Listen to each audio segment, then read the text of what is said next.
Welcome to the Intimate Marriage Podcast, where I teach educated, successful couples how to have incredible, passionate relationships so that you can stop compromising and start feeling fully alive in your relationship.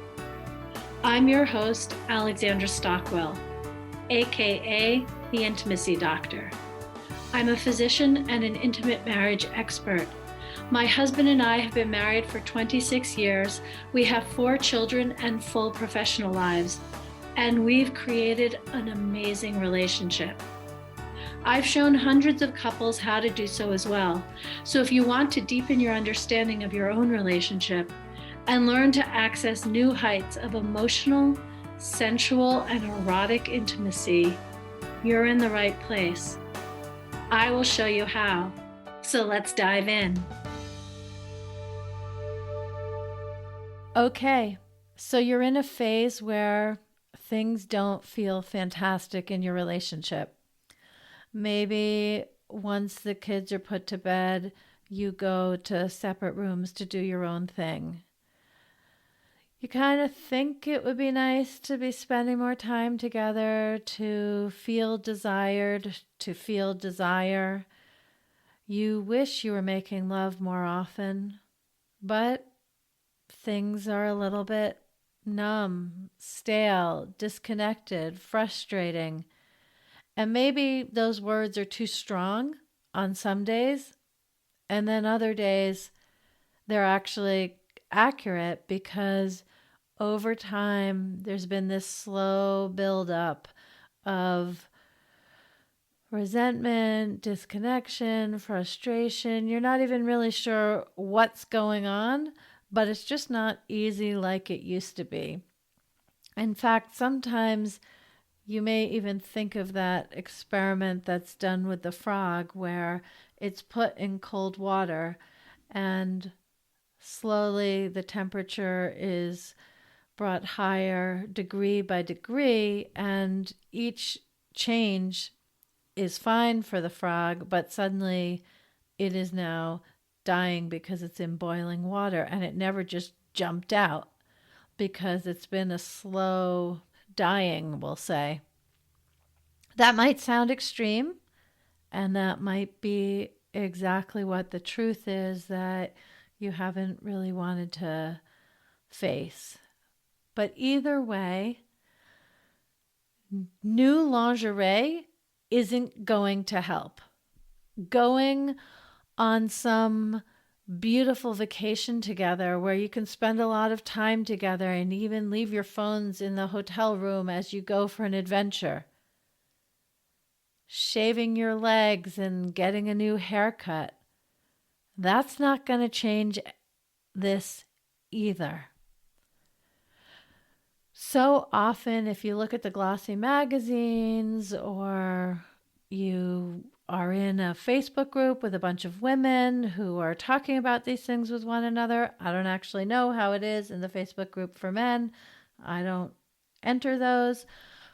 But it can seem like, oh, if I just lose a few pounds, shave my legs, then we're going to feel more connected.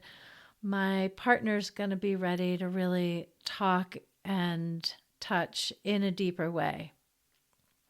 Or maybe you think, oh, if you would just plan the perfect date where all she needs to do is show up and feel how much you appreciate her, then it's all going to shift because you're going to have such a wonderful time and you're going to reconnect and it's going to be fantastic.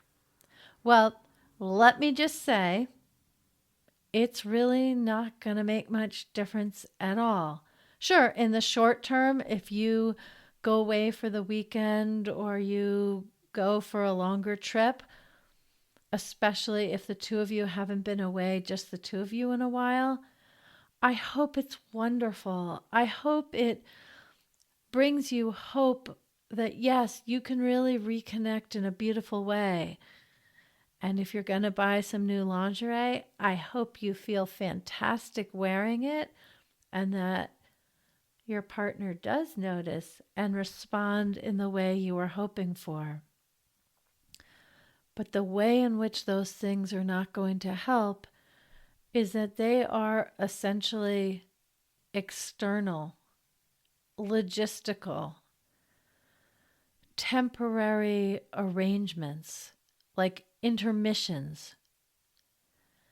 And all of those things, if they are helpful at all to begin with, the positive impact is guaranteed to fade. Because if you want to revive your connection, if you want to feel in love, if you want to feel cherished, if you want to feel like it's safe to bring up new desires, unspoken thoughts and feelings, if you want to be full enough in yourself that you can really receive what your partner is saying, even when it's not flattering, but it's the truth, so then the two of you can face it together.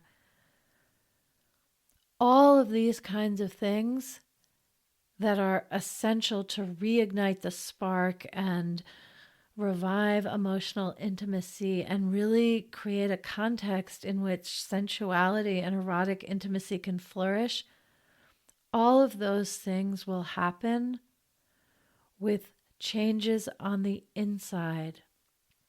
It's personal development. This episode is sponsored by the Aligned and Hot Marriage Program, my signature program designed for busy, educated couples who want to experience more closeness, more connection, and more passion. Go to theintimatemarriage.com for all the juicy details.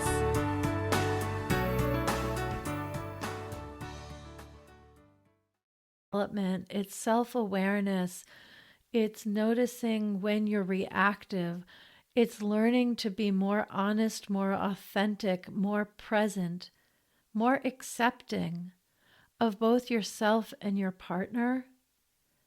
Those are the things that are actually going to create the thing you're aiming for by booking that vacation so the two of you can find your way back to one another, or, as I say in the title of this episode, buying some new lingerie, which I will never knock. That is a splendid thing to do.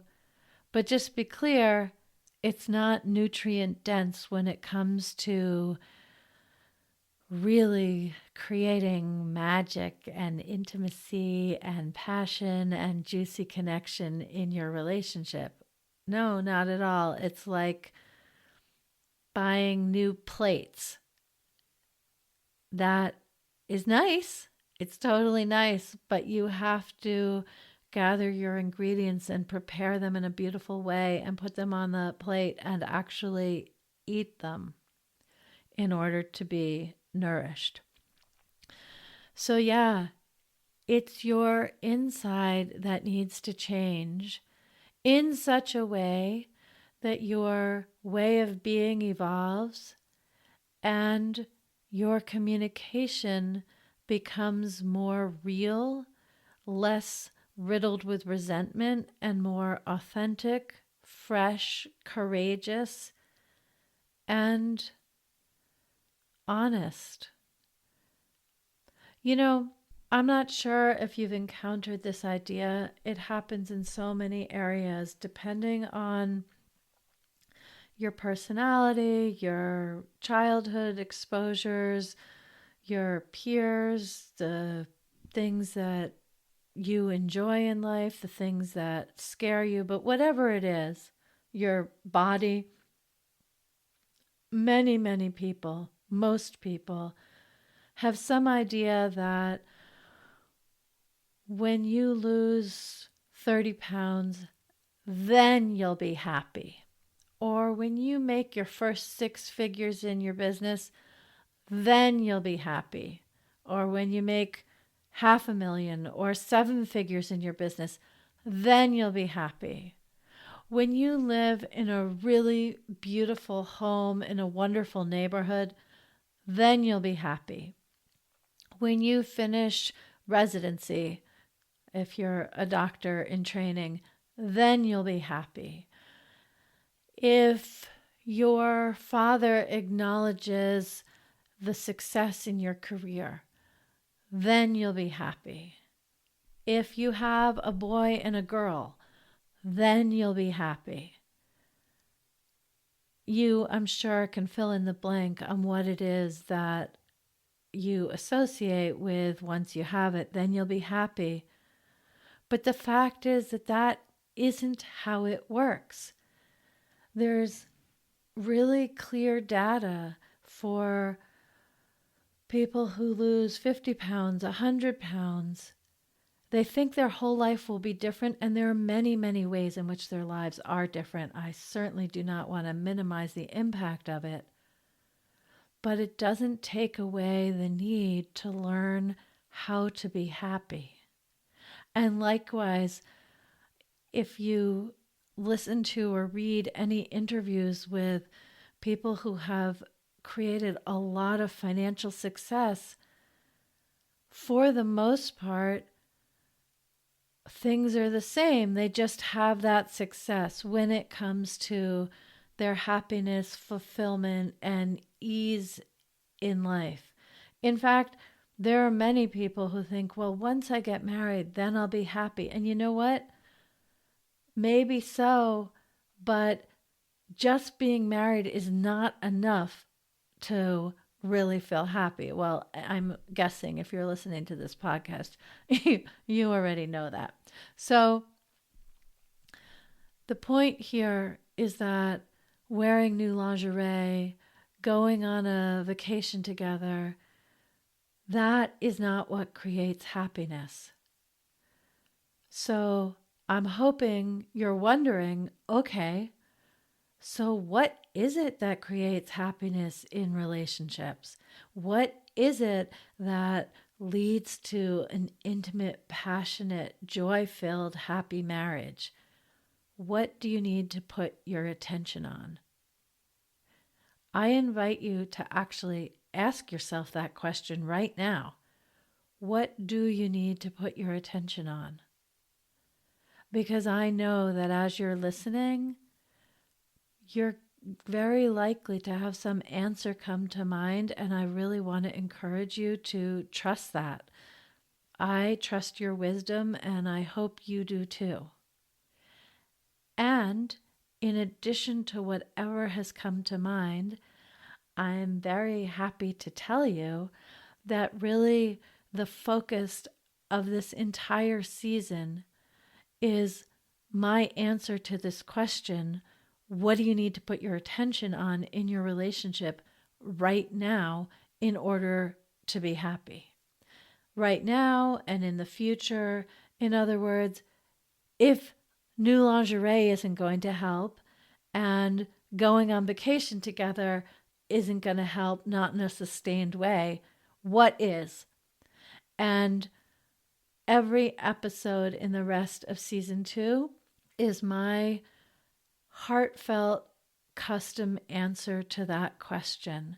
Obviously, there are going to be a number of episodes because there isn't just one simple answer. There are a number of different ways to think about it and orient to it, including having more fun and being more lighthearted and going deeper into the complicated emotions in order to see what's lurking in the shadows of your psyche that needs attention to be resolved and dealt with. In other words, I'm just saying that there are many different ingredients to use in creating the happy relationship. And in all of the subsequent episodes, I'm going to be addressing one ingredient, then the next, then the next, then the next. So definitely use the time until my next episode drops to consider, what are your thoughts? What are your assumptions?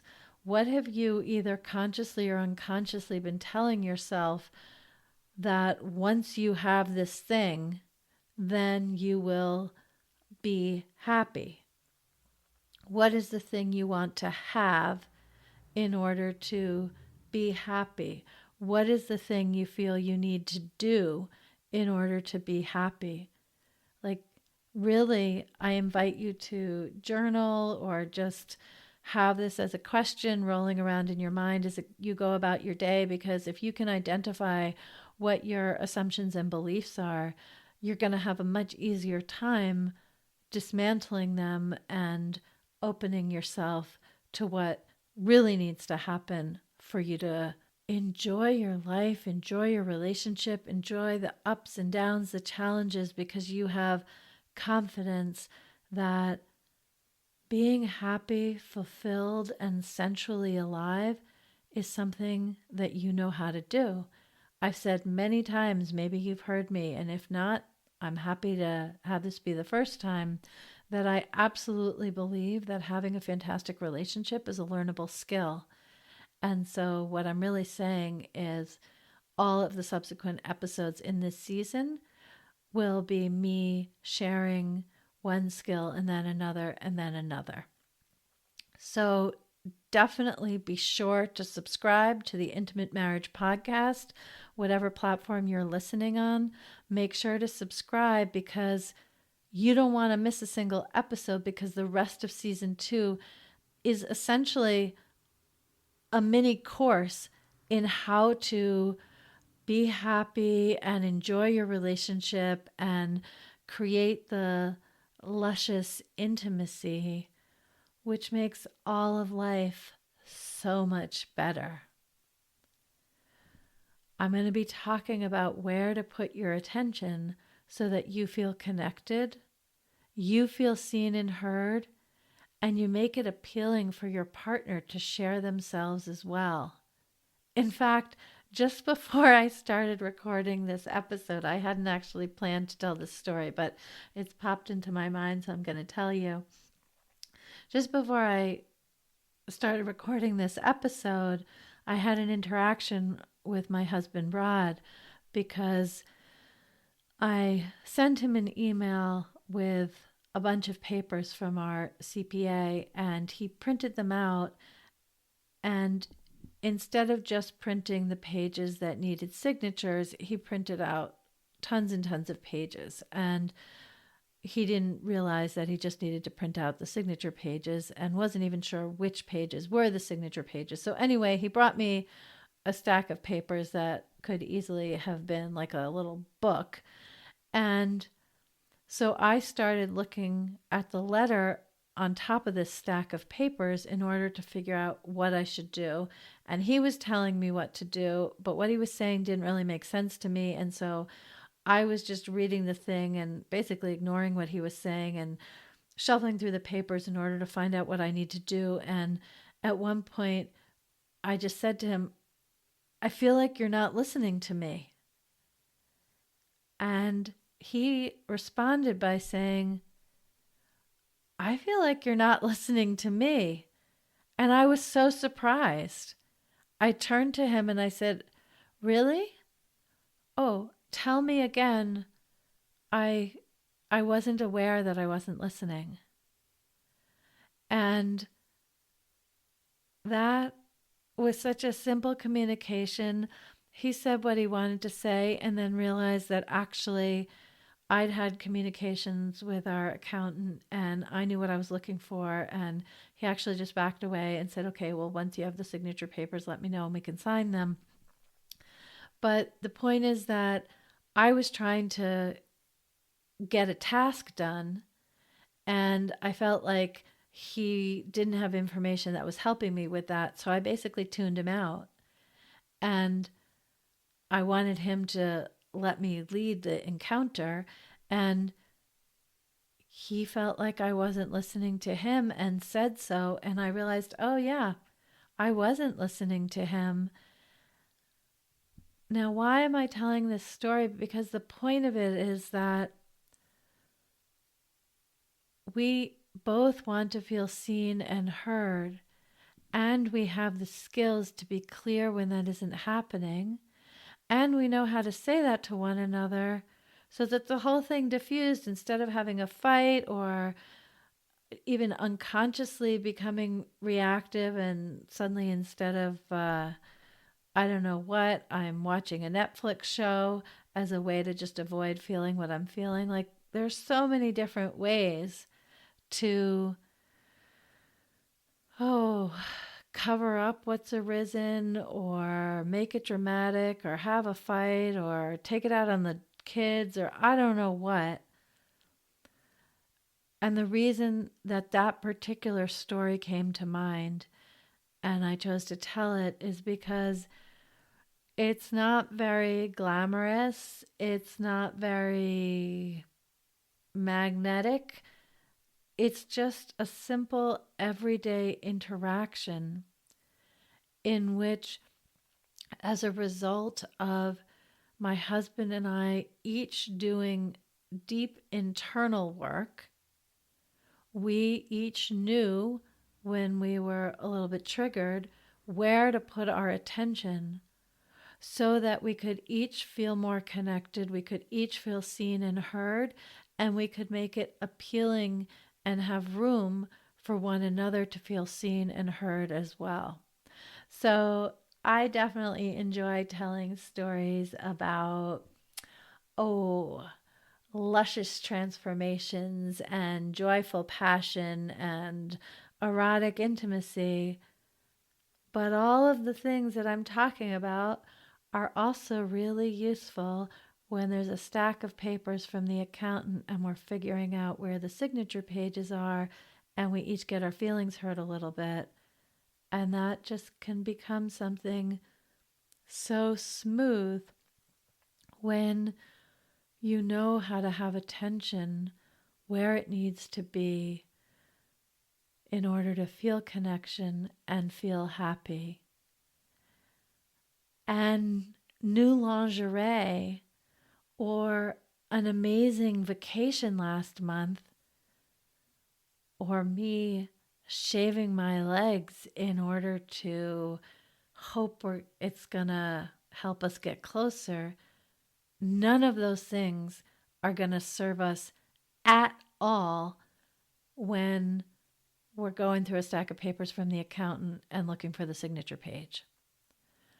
But all of the things that I'm going to be talking to you about in the episodes in the rest of the season 2 of the Intimate Marriage Podcast, they will all give you ways to navigate when you're trying to find the signature pages or any number of other mundane interactions or big important interactions as well. In other words, the things that I'm going to be talking about are really useful, practical, and lasting.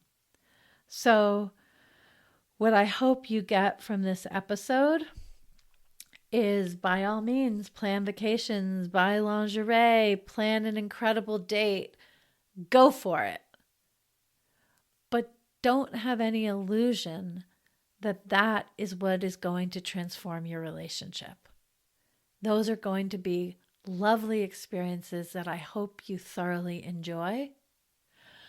But keep on coming back and listening to the rest of the episodes in season 2 in order to hear what will actually make a real, lasting, profound, and fabulous transformation so you and your honey can enjoy more intimacy and more love. If you enjoyed this episode of the Intimate Marriage Podcast, share it with someone who also wants more joy and more pleasure in their marriage. Be sure to leave a rating and a review, as that helps to spread my message. And if you're ready to deepen your relationship and create a truly intimate, delicious, and vibrant marriage, head over to theintimatemarriagepodcast.com to get started. Thank you for joining me on this episode. See you next time.